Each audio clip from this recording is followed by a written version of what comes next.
তো এখন আমরা চলে এলাম দীনদয়াল উপাধ্যায় জাংশনে, যেটাকে আমরা মুঘল সরাই হিসাবে চিনি। তো আমরা এখানে বেনারসের উদ্দেশ্যে রওনা দেব। এখন 5:30 বাজে। আমরা এখানে 7:30 অবধি থাকবো। এখানকার এক্সিকিউটিভ লাউঞ্জ আছে, যেখানে পার আওয়ার 40 টাকা করে নেয়। তো এই বাঁদিকেই দেখতে পাচ্ছেন, এখানে আপনারা সুন্দর বাথরুমের ব্যবস্থা পেয়ে যাবেন। এখানে আপনারা ফ্রেশ হয়ে নিতে পারেন। যদি আমরা যেমন চম্বলে এসেছিলাম, এবার চম্বলে যদি আসেন তাহলে এখানে 4:50 এখানে টাইম। এবার কিছুক্ষণ রেস্ট নিয়ে অবশ্যই আপনারা যেতে পারবেন, কারণ এত সকালে বেনারসে কি আমরা করবোটা কি সেটাই ভাবলাম। ঠিক আছে, এখানে কিছুক্ষণ রেস্ট নিই। এখানে ফ্রি ওয়াইফাই ফেসিলিটিস আছে, সোফা আছে, সুন্দর ব্যবস্থা আছে। আমার তো খুবই ভালো লাগলো। আর পার আওয়ার 40 টাকা করে আমার মনে হয় না খুব বেশি। আপনারা এটা অ্যাফোর্ড করতেই পারবেন অনেকেই।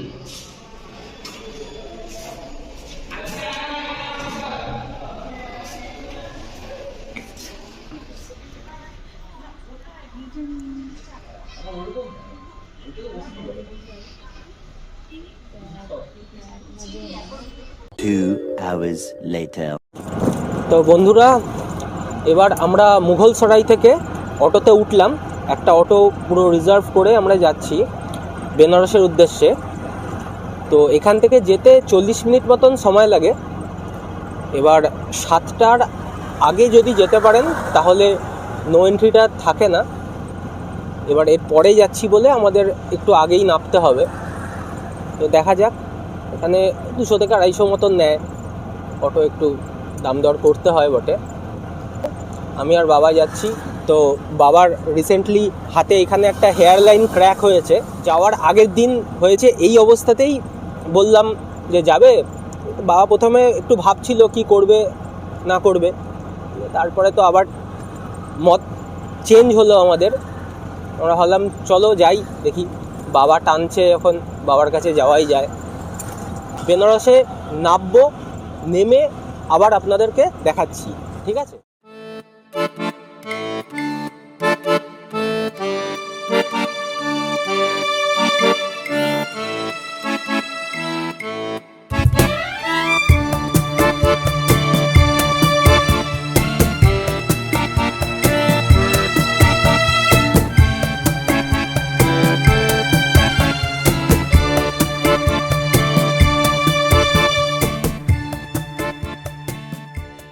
অটোতে আসলে আপনাদের এই গির্জাঘর মোড়ে এসে নামাবে। এইখান থেকে হেঁটে আপনাদের এই গোধুলিয়া চক অবধি পৌঁছাতে হবে। এইখান থেকে আবার 4টে রাস্তা 4 দিকের ভাগ হয়ে যাচ্ছে। একটি যাচ্ছে সোজা ঘাটের দিকে ও মন্দিরের 1 নম্বর গেটের দিকে, অন্যটি যাচ্ছে মন্দিরের 4 নম্বর গেট ও কালভৈরব মন্দিরের দিকে, আরেকটি যাচ্ছে বিএইচইউ, লঙ্কা, তুলসী মন্দির এগুলোর দিকে। আর আমরা যেটা দিয়ে আসলাম, এদিক দিয়ে গেলে আপনাদের সারনাথে যাওয়ার জন্য অটো বা ক্যাব ধরতে হবে।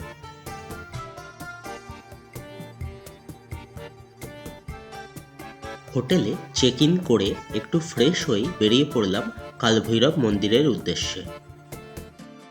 গোধুলিয়া চক থেকে এর দূরত্ব 2.5 কিলোমিটার। এবার বাঁ দিকে যেটি দেখতে পাচ্ছেন, এটি হলো কাশী বিশ্বনাথ টেম্পল ট্রাস্ট। এখান থেকে আপনারা সুগম দর্শন অথবা রুদ্রাভিষেকের জন্য স্লট বুক করতে পারবেন, অথবা এই 4 নম্বর গেটের কাছে এসেও আপনারা বুক করতে পারবেন। আর সুগম দর্শনের জন্য আপনাদের এই গেট দিয়েই ঢুকতে হবে।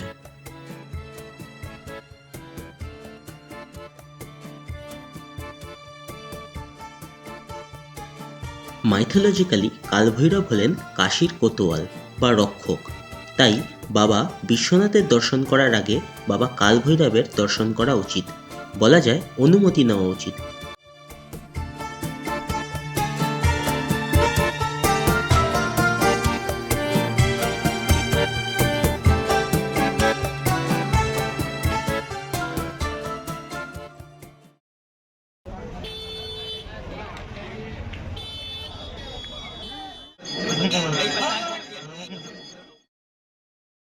কালভৈরব মন্দির দর্শন করে এলাম আমরা।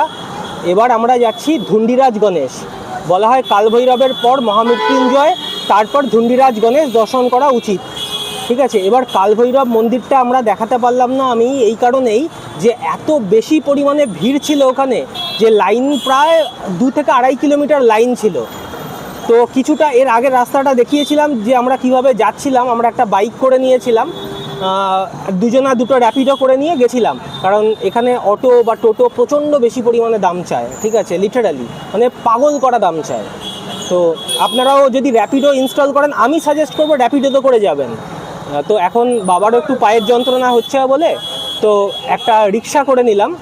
এটাও মোটামুটি আমাদের যে কালভৈরব মন্দির থেকে প্রায় 1 কিলোমিটারের কাছাকাছি। দেখলাম হেঁটে আসা বাবার পক্ষে একটু সমস্যাই হবে, তারপর বাবার হাতেও একটু সমস্যা হচ্ছে। ঠিক আছে, যাই, ওখানে গিয়ে আবার চলতে চলতে কথা হবে, ঠিক আছে।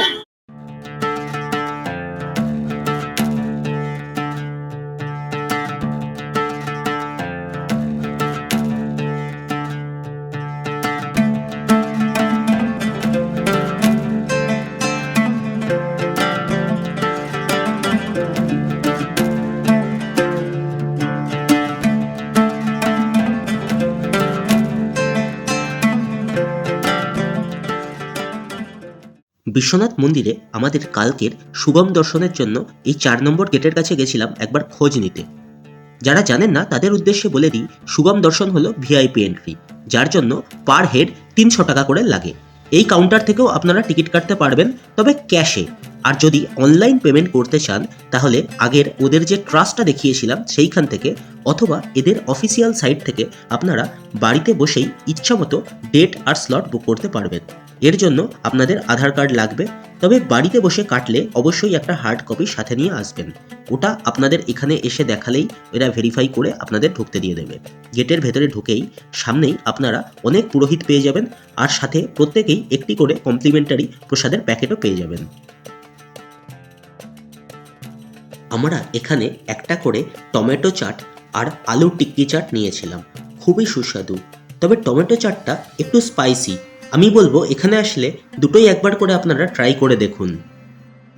দেখতে থাকুন, এই ভিডিওতেই বেনারসের প্রচুর স্ট্রিট ফুড আপনাদের এক্সপ্লোর করিয়ে দেখাবো।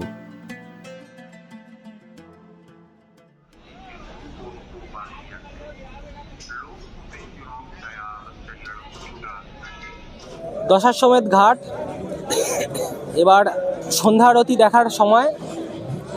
এটা আমরা বসলাম, দোতলা নৌকার চেয়ার পাতা আছে, এইখান থেকে আমরা গঙ্গারতি দেখব।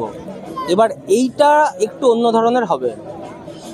আগের বার আমরা যেটা দেখেছিলাম গঙ্গারতি, সেটা হচ্ছে আমরা ছোট নৌকা নিয়েছিলাম, যেটা আপনারা আমার আগের ভিডিওতে দেখেছেন।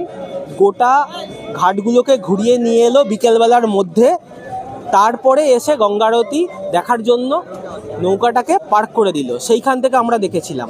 আর এইটা হবে সন্ধেবেলায়, আমরা আগে গঙ্গারতি দেখব, এইখান থেকে বসে, সামনেই দাঁড় করানো আছে। গঙ্গারতি দেখার পর তারপর এইটা সমস্ত ঘাটগুলোকে ঘোরাবে এবং রাতের ভিউটা দেখাবে, ঠিক আছে। তো আপনাদের দেখাচ্ছি আমরা কোথায় বসে আছি। এখানে বসে আছি, যে ঘাট, সামনের ভিউটাও দেখাচ্ছি। লেমন টি খাবো বসে বসে। হ্যাঁ, একটু লেবু চা খাবো এখানে বসে বসে, একটু স্ন্যাক্স খাবো। হ্যাঁ নাও, হ্যাঁ আছে আছে, এখানে তো গুগল পে নেবে না। Incredible India.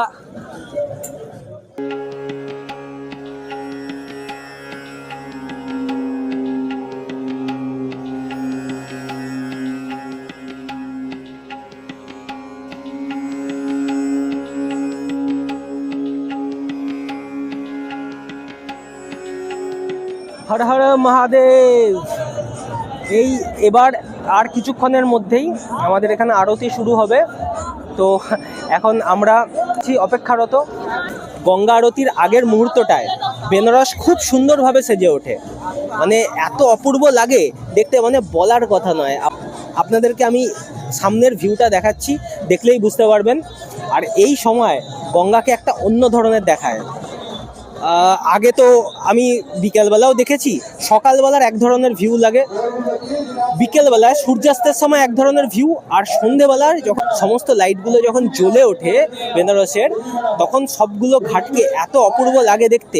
স্পেশালি আমার সবথেকে প্রিয় হচ্ছে এই দশাশ্বমেধ ঘাট, এটাকে সামনে থেকে দেখাচ্ছি আপনাদের।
রাতের বেনারস যে এত সুন্দরভাবে সেজে ওঠে তা আমরা এই রাতে লঞ্চে না উঠলে বুঝতেই পারতাম না।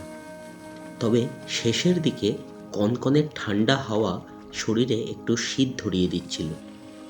যদিও এই ঘাটগুলোর এত সুন্দর দৃশ্য উপভোগ করার জন্য এইটুকুনি কষ্ট সহ্য করাই যেত।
বিশ্বনাথ মন্দিরে এখন পুজো দিতে যাচ্ছি আমরা।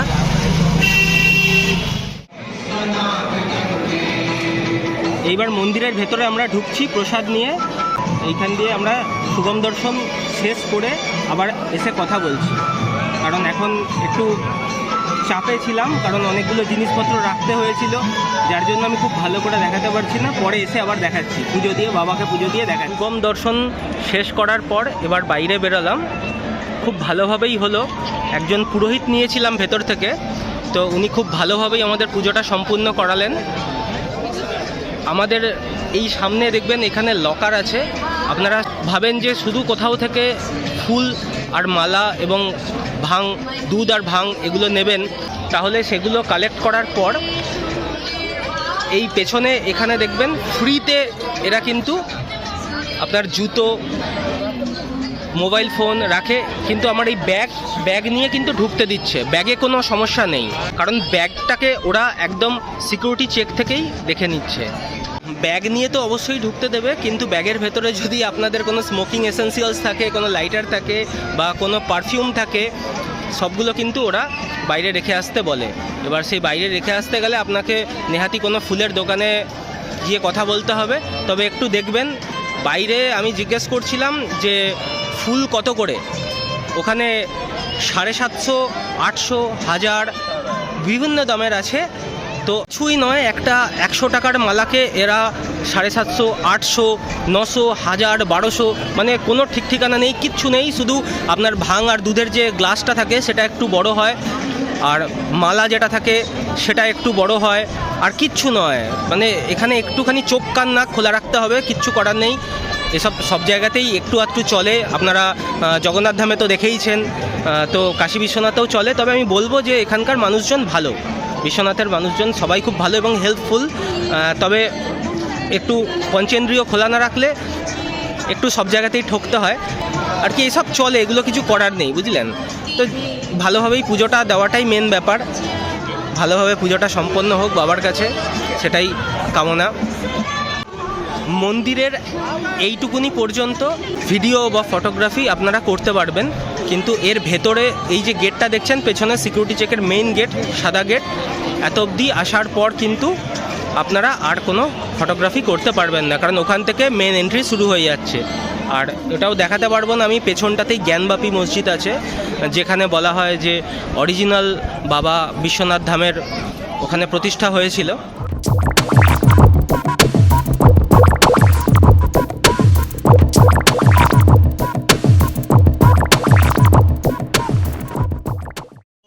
দশাশ্বমেধ ঘাটের পাশেই 1 নম্বর গেট আছে, সেখান দিয়ে নর্মাল লাইন, আমি আগেরবার ওটাই দিয়েছিলাম। আর আপনারা সুগম দর্শন করতে চাইলে টিকিট কেটে সোজা এই পাশের ব্যারিকেড দিয়ে ভেতরে ঢুকে যেতে হবে, এটাই লাইন।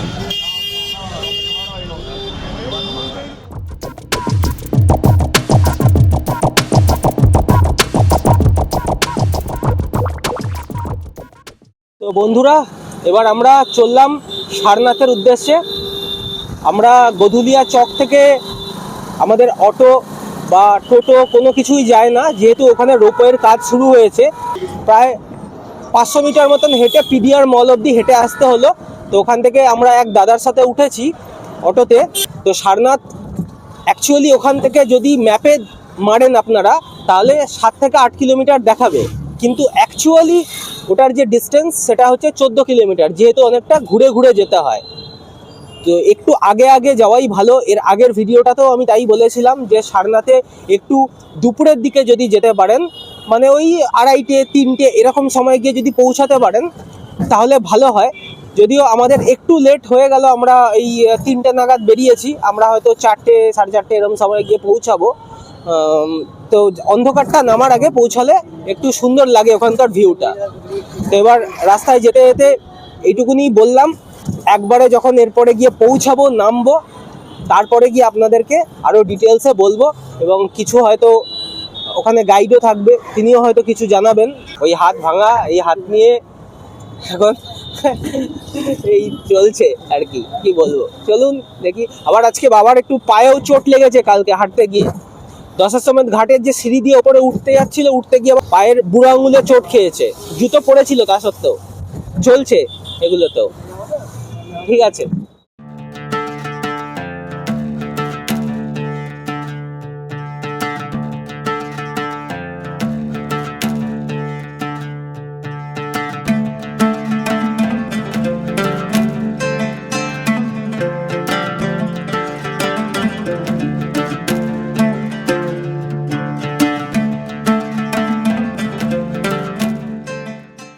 इस टेम्पल का नाम है मूल गंध कुटी विहार। इस टेम्पल को बनाने वाला द्वैमितिक अनाकारी धर्मपाल 1931 का ये टेम्पल पूरा बनाया गया है। इस टेम्पल के अंदर में जाएंगे, देखेंगे जो गौतम बुद्ध की पेंटिंग किया गया है, लाइव पेंटिंग किया गया है। 900 कोसों में मिलकर पेंटिंग किया है। जहाँ पर देखेंगे गौतम बुद्ध ने उनका स्टोन पर गोल्ड पॉलिश किया गया है, सोने का नहीं है। उनके पर देखेंगे कम से कम गौतम बुद्ध की कम से कम उसके नीचे 10 फीट नीचे गड्ढा है। गड्ढे के अंदर में गौतम बुद्ध की अस्थियां रखी गई है। जो कार्तिक के महीने में जो बुद्ध पूर्णिमा पड़ता है, उसी टाइम उसको निकालते हैं लोग। इसके पीछे पूरा विलेज एरिया में कम से कम बुनकर लोग बुनाई करते हैं।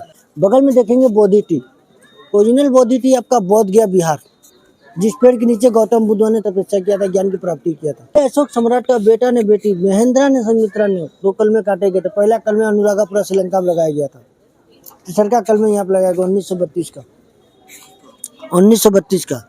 जाएंगे अंदर में देखेंगे 5 शिक्षक का नाम है कुंडलीय बप्पा अभिषेजित महानामा। एक बर्मा को लोग मॉडल बना के रखेंगे, किस तरह उपदेश दिया गया था। ठीक है, आप लोग चप्पल जूता खोल के यहाँ पर जाएंगे, उन लोग देखिए, इसको बोला जाता है धर्मचक्र परिवर्तन। इसको दाहिने हाथ से घुमाना, ओम पद्मनी नमो, ओम पद्मनी नमो। पीपल का पत्ता तोड़ना नहीं, अगर गिरा मिलेगा तो उठा के रख सकता है, सामने जाएगा। बगल में देखिएगा घंटा, जर्मन की लेडीज ने घंटा दिया, 4 डोनेशन किया 2005 का। ये बुनकर लोग की सोसाइटी के लिए बजाया जाता है। बजता है तो 2.5 से 3 किलोमीटर तक एरिया पूरी साउंडिंग आवाज जाती है। आप लोग अंदर से परिक्रमा करके आएंगे, फिर नेक्स्ट चलेंगे स्तूप। ठीक है। ठीक है।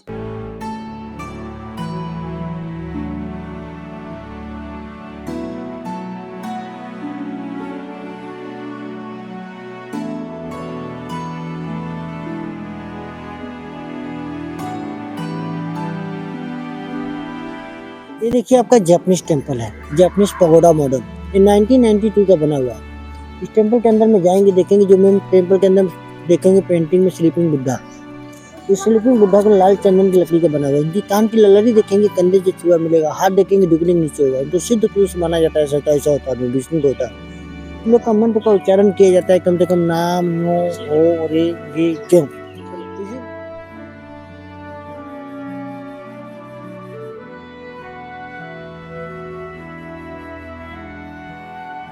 ये देखिए विश्व शांति स्तूप 2010 से बनाना स्टार्ट किया गया था। बीच में क्वारंटीन हुआ, क्वारंटीन की वजह से काम ब्लॉक हो गया।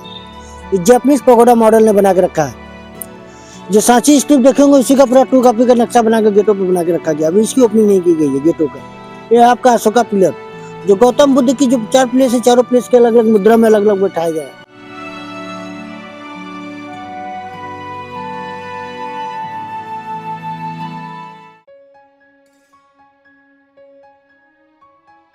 এবারে আমরা চলে এলাম সারনাথের সবথেকে বিশেষ আকর্ষণ ধামেক স্তূপ। ভগবান বুদ্ধ এই স্থানেই প্রথমবার ধর্মপ্রচার করেছিলেন, যেটিকে ধর্মচক্র প্রবর্তন বলা হয়। রেড স্যান্ডস্টোন দিয়ে গুপ্ত সাম্রাজ্যের তৈরি এই স্তূপটি 141 ফুট উঁচু এবং ব্যাস 92 ফুট।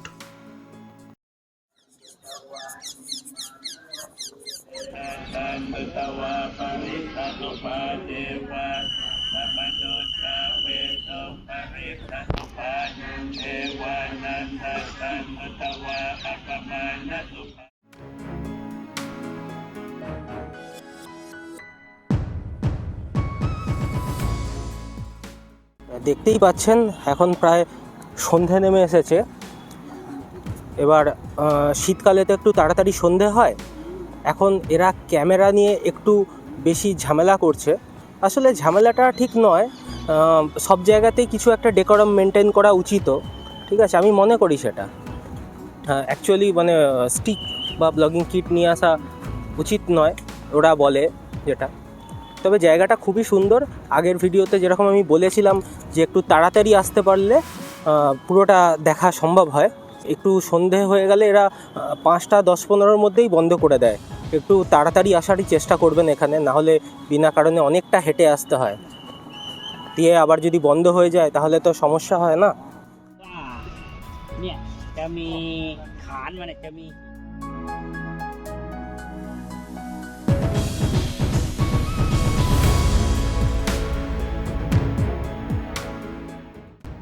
এটি হলো বেনারসের বিখ্যাত একটি সুইট ডিশ, যাকে এখানে মালাইও বলা হয়। খুবই সুস্বাদু এবং মুখে দেওয়ার সাথে সাথেই মিলিয়ে যায়। শুধু তাই নয়, এরপরে কমপ্লিমেন্টারি এরকম একটু কেশর দুধও দেওয়া হয়। আর কাশি চাট ভান্ডারের সামনে এতই লাইন ছিল যে খাবারের ভিডিওই আর করতে পারিনি। এইবারে এখানে আমরা পাপড়ি আর পুদিনা চাট খেয়েছিলাম। বেনারস যাব আর গামা পান ভান্ডার থেকে এদের স্পেশাল বেনারসি পান খাবো না, এটা কি হতে পারে? কিন্তু একবার পানের সাইজটা দেখুন, এতটাই বড় যে একবারে পুরোটা মুখে ঢোকানো কার্যত অসম্ভব হয়ে ওঠে।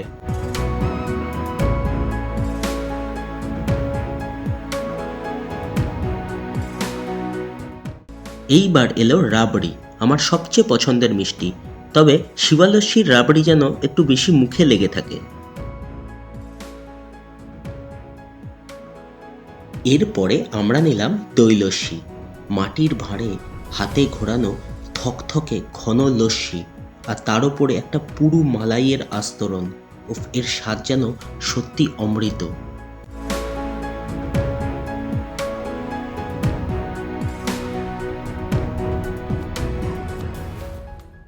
আমরা এখন বেনারসে যে এসে হোটেলটা উঠেছিলাম সেটার ভিডিওটা আপনাদের দেখানো হয়ে ওঠেনি, তো এবার আমরা দেখাচ্ছি আপনাকে। এবং হোটেলের যিনি মালিক আছেন এবং যিনি ম্যানেজার আছেন দুজনের সাথেই আপনাদের পরিচয় করিয়ে দিচ্ছি। আমার থেকে ভালো ওনারাই ডিটেলসটা আপনাদেরকে সুন্দরভাবে বলে দিতে পারবেন। এখানে কত কাছে ঘাট বা মন্দির থেকে কতটা দূরত্বে বা কী কী ফেসিলিটিস আছে, কী কী অ্যামিনিটিস আছে, সমস্ত কিছু ওনারাই বলে দেবেন। তো ঘরের রিভিউটা আমি এর পরেরটায় দেখিয়ে দিচ্ছি, আমি সকালবেলায় দেখিয়ে দেবো, অসুবিধা নেই। তো এখন আপাতত ওনারাই আপনাদের টোটাল ডিটেলসটা জানাচ্ছেন, ঠিক আছে? বেনারস দিয়ে বলছি আমি। আমার সবসময় ঘাট কাছে হোটেল আছে বাবা দর্শনম, হোটেল বাবা দর্শনম। পাশ পরিষ্কার খুব ভালো। 150 পাহাড়ে গঙ্গা আছে, গঙ্গা আরতি যেখানে হয় তার পাশে আছে 300 মিটার মন্দির আমার পাশে দিয়ে। আর রুমগুলো খুব ভালো আছে, লাক্সারিয়াস রুম আছে, আর চিপ অ্যান্ড বেস্ট রেট। আর সব জায়গাগুলো আছে, সব ফ্যামিলি রুম আছে, ফ্যামিলি রুম আছে। গ্রুপের জন্য লোক আসুক, ফ্যামিলি আসুন, সব থাকবার জায়গা আছে ভালো, পাশ পরিষ্কার ভালো আছে। आइए, आपका बहुत बहुत स्वागत है हमारे होटल में। आपको सब सुविधा उपलब्ध होएगी आपको। आइए, गंगा दर्शन भी पास में ही है, मंदिर भी पास में ही है। 200 मीटर पे मंदिर है, 50 मीटर पे गंगा मैया है। शीतला घाट पे हमारा दुकान है, मिठाई का, रसगुल्ले का, रबड़ी का, दूध का। এবার ধন্যবাদ জানাচ্ছি আপনাদেরকে। সবাই যে কাশিতে আসবার যায় এবার কন্ট্যাক্ট করে আসতে পারেন। আমার কার্ড যা আছে ইনি দিয়ে দিবেন। আমার নম্বর আছে 9415987016। আচ্ছা, আমি আর একটা কিছু জিজ্ঞেস করে নিচ্ছি ওনাকে। যে আপনাদের কি এখানে অনলাইনে বুকিং করা যেতে পারে? হোয়াটসঅ্যাপে বুকিং করতে পারবে তো? হোয়াটসঅ্যাপ নম্বরটাও দিয়ে দিয়েছি, কার্ডের নম্বর লেখা আছে, হোয়াটসঅ্যাপ নম্বর লেখা আছে আমার আচ্ছা, নম্বরটা দিয়ে দাও। বাবা দর্শন, এটা নম্বরটা দিয়ে দাও, আমার নম্বর দেওয়া বাবা আছে। দর্শন, এখানে এটা উল্টো আসবে, আমি এটা স্ক্রিনে দিয়ে দেবো নাম্বারটা, অসুবিধা নেই, আপনারা ফোন করে নিতে পারেন। আর এখানে এটা ছবি সব পাঠিয়ে দেবো আমি। এটা family friendly, couple friendly, pet friendly কি আপনাদের? আচ্ছা, পেট ফ্রেন্ডলি। পেটের জন্য কোনো এক্সট্রা চার্জেস করা হয়? আচ্ছা, পেটের জন্য করা হয় না। এসি গিজার সবই রয়েছে, বেশ সুন্দর। আমি রুমের রিভিউটা কালকে আমি করেই দেবো, অসুবিধা নেই। আজকে মানে ম্যানেজার আর আমাদের যে মালিক আছেন ওনার সাথে কথা বলিয়ে দিলাম, উনি খুব ভালো মানুষ। ঠিক আছে, महादेव महादेव हर हर महादेव, हर हर महादेव, हाँ, काशी चलिए। विश्वनाथम। हाँ थोड़ा बहुत।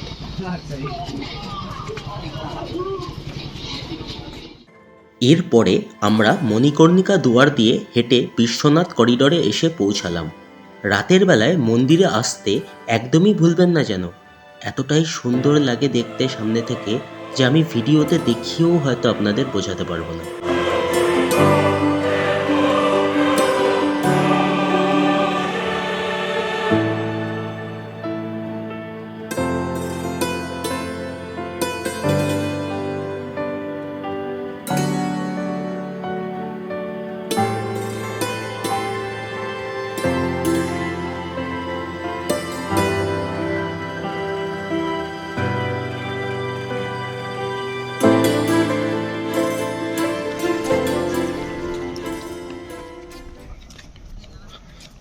রাত্রেবেলা এখন 11:15 বাজে।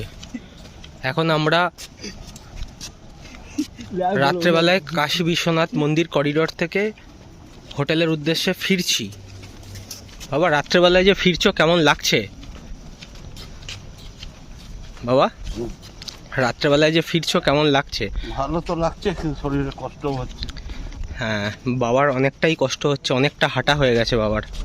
একেতে বাবার হাতের একটা হেয়ারলাইন ফ্র্যাকচার হয়েছে, সেই অবস্থায় এই নিয়ে হাঁটছে। থাকলে খুবই ভালো লাগতো, হ্যাঁ শরীর তো সুস্থ নেই, সেই জন্য হাঁটতে কষ্টও হচ্ছে। সেটাই, আমারও একটু পায়ে যন্ত্রণা হচ্ছে, কারণ অনেক হাঁটা হয়ে গেছে আজকে, পরিমাণের তুলনায় অনেক বেশি হাঁটা হয়ে গেছে।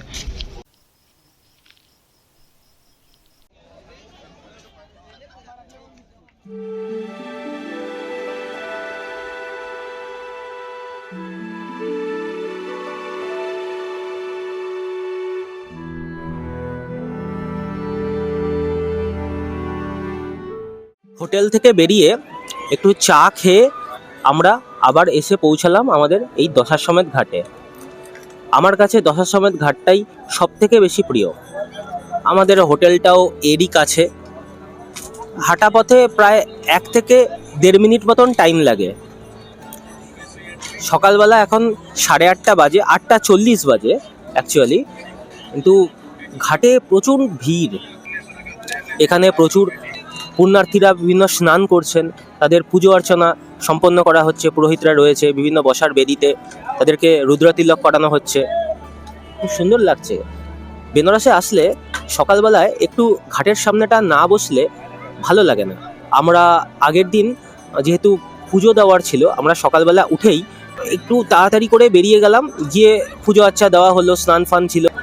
ঘাটে এসে যার জন্য আমরা বসতে পারিনি, কিন্তু আজকের সিচুয়েশন অনুযায়ী আমরা আজকের দিনটাকে রেখেছি অ্যাজ এ রেস্ট ডে হিসাবে। তাতেও কিছু ঘোরার প্ল্যান আছে, এবার সেটা আমার শুধু একার না, বাবার শরীরের কি কন্ডিশন হচ্ছে তার উপরে আমরা ঘুরবো কি ঘুরবো না সেটা পরে ঠিক করছি। কিন্তু সকালবেলায় ঘাটের সামনেটা বসে আছি, সত্যি খুব সুন্দর লাগছে।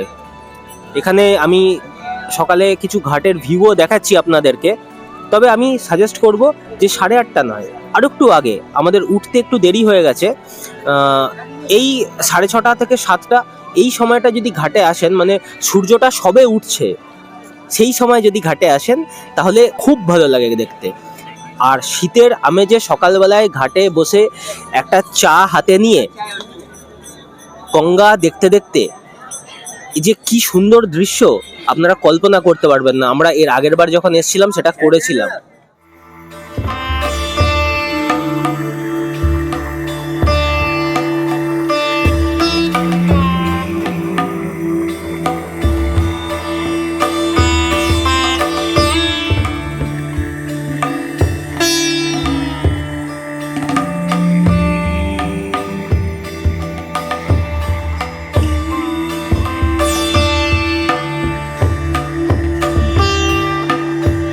সংকটমোচন হনুমান মন্দিরের সামনে এসে পৌঁছেছি।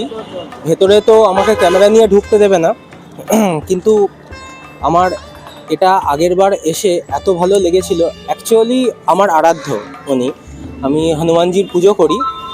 তো আমি এখানে বেনারসে আসলে এটা আমি ছাড়ার পক্ষপাতী নই।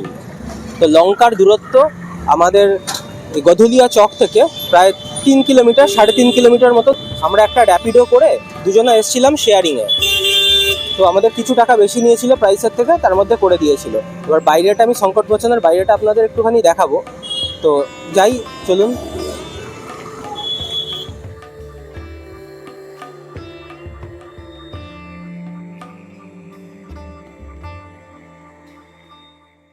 আগের দিনই আপনাদের বলেছিলাম যে আমাদের হোটেলের রুমগুলোর একটা ভিডিও রিভিউ দেব। দেখুন, রুমগুলো বেশ পরিষ্কারই আছে, আমার তো পছন্দই হয়েছে, নিট অ্যান্ড ক্লিন। আর বিশেষ করে এখানকার স্টাফদের ব্যবহার তো খুবই ভালো লেগেছে, হাসি খুশি। একটা হোটেলে চেক ইনের আগে এটাও দরকার যদিও। দেখুন, আপনাদের ইচ্ছা হলে একবার দেখে যেতেও পারেন।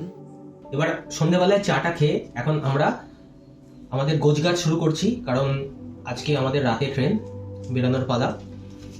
আমাদের ট্রেনটা তো বেনারস থেকে নয়, আমাদের ট্রেনটা মুঘলসরাই থেকে। যেহেতু মুঘলসরাই থেকে, তার জন্য আমাদেরকে মোটামুটি হাতে 2 ঘন্টা থেকে 2.5 ঘন্টা সময় নিয়ে বেরোতে হবে। কারণ দেখুন, আমাদের ট্রেন রাত 11:55-তে। আমরা এখান থেকে বেরোবো 8টা নাগাদ। কারণ আমাদের হাতে বা 8টার আগেও বেরোতে পারি যদি আমাদের সব কমপ্লিট হয়ে যায় গোছানো। কারণ রাস্তাতে প্রচুর জ্যাম থাকে। গধুলিয়া চক থেকে একটু এগিয়ে গিয়ে গির্জাঘর বলে একটা মোড় আছে, সেই মোড়ে রোপওয়ের কাজ পুরো দমে শুরু হচ্ছে, পুরো রাস্তা খোঁড়া। তার জন্য কোনো টোটো, অটো, কোনো কিচ্ছু এই গধুলিয়া চক অব্দিও আসছে না। দশাশ্বমেধ ঘাট তো দূরেই থাকুক। তো একটু হাতে সময় নিয়ে বেরোনোই ভালো। এবার আপনারা বেনারসের বদলে মুঘলসরাইও কাটতে পারেন টিকিট। মুঘলসরাই থেকে আসতে পারেন, কারণ মুঘলসরাই থেকে আসতে 40 মিনিট মতন সময় লাগে দেখেছেন। কেন আমি বলছি কথাটা, কারণ বেনারস অব্দি অনেক ট্রেনের টিকিট পাওয়া যায় না, বহুজনা পায় না টিকিট। কিন্তু মুঘলসরাই অব্দি দেখবেন, আপনারা একটু খেয়াল করলে দেখবেন অ্যালগোরিদমটা, যে মুঘলসরাই অব্দি অনেক ট্রেন পাওয়া যায়। কারণ অনেক ট্রেনের এটা রুট, এখান থেকে ভাঙে, এটা জাংশন, বহু ট্রেনের অ্যাভেলেবিলিটি থাকে। আপনারা এটা খুব ভালো করেই জানবেন যারা যাতায়াত করেন। সুতরাং কোনো চিন্তা করার কোনো কারণ নেই। যদি বেনারস অব্দি টিকিট কাটতে না পারেন, তাহলে মুঘলসরাই আসবেন, মুঘলসরাইতে নামবেন। গাদা গুচ্ছের অটো, টোটো সব আসে এখানে, বা কিছু না পেলেও র্যাপিডো করে নিতে পারবেন বা ওলা করে নিতে পারবেন, সোজা বেনারসে চলে আসতে পারবেন। একটা কথা আপনাদের বলে রাখা ভালো, এখানে অটো বা টোটো বা যে বাইকগুলো রাস্তাতে ঘুরে বেড়াচ্ছে দেখবেন, কিছু কিছু বাইকও আছে। কেন বলছি এই কারণে, যখন আমরা শুভম দর্শন করতে যাচ্ছিলাম তখন বহু বাইক আছে যারা ডাকছে, দাদা যাবেন, মাত্র 2 থেকে 3 কিলোমিটারের রাস্তা। সেটা যেতে ওরা বলছে 150 টাকা, কেউ 200 টাকা, বিভিন্ন রকম দাম চাইছে। আমি তখন র্যাপিডোতে দেখলাম যে র্যাপিডো কত নিচ্ছে জানেন? 28 টাকা, কেউ 29 টাকা। হ্যাঁ, তারপরে কিছু কিছু সময় দেখাচ্ছে যে এক্সট্রা 10 টাকা অ্যাড করতে হবে, তাহলে যেতে পারবেন। আমি তখন এক্সট্রা 10 টাকা অ্যাড করলাম। যদি 2 জনা বা 3 জনা যান, যদি র্যাপিডোর অটো বা ওলার অটো বা যে কোনো ক্যাবও যদি অনলাইনে বুক করেন, তাহলে ওরা কিন্তু তারপরেও আসার পরেও আপনাদের থেকে কিছু টাকা এক্সট্রা চাইবে। তখন আপনারা দেবেন না সেটা। যদি মনে করেন যে বলা বাহুল্য যে ওটা দেওয়াটা আপনাদের ক্ষেত্রে ঠিক আছে, আপনাদের টাইম ওয়েস্ট হচ্ছে, বেশি বার্গেনিং করার দরকার নেই, তাহলে দিয়ে চলে যেতে পারেন। ঠিক আছে, ভালো থাকবেন। তাহলে আমাদের গোছানোর পর্ব শেষ করি। ভিডিওটি ভালো লেগে থাকলে চ্যানেলটিকে সাবস্ক্রাইব করতে এবং পাশে থাকা বেল আইকনটি প্রেস করতে ভুলবেন না।